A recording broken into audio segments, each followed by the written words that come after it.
আসসালামু আলাইকুম সম্মানিত ভিউয়ার্স, এই মুহূর্তে আমি আছি চাঁদপুরের মতলব উত্তর আমিরাবাদ বাজারে। আর এই বাজারটি প্রতিদিন সকাল 11টা থেকে শুরু হয়। এই ঘাটে নদীর বিভিন্ন প্রকারের মাছ নিলামের মাধ্যমে বিক্রি করা হয়। চলুন তাহলে দেখে আসি আজকের মাছগুলোর নিলাম কীরকম দরদামে হচ্ছে। আর আমার ভিডিওটি যদি আপনাদের ভালো লাগে থাকে তাহলে শেয়ার করে অন্যকে দেখার সুযোগ করে দিবেন।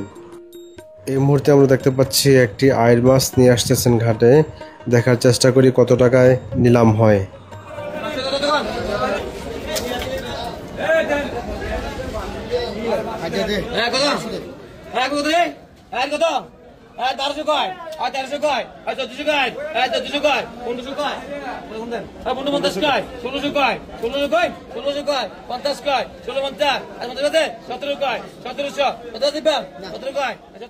অবশেষে আমরা দেখতে পেলাম ছোট আইড় মাছটির নিলাম হলো 1400 টাকা মাত্র, যার ওজন আনুমানিক 1.5 থেকে 2 কেজি হতে পারে।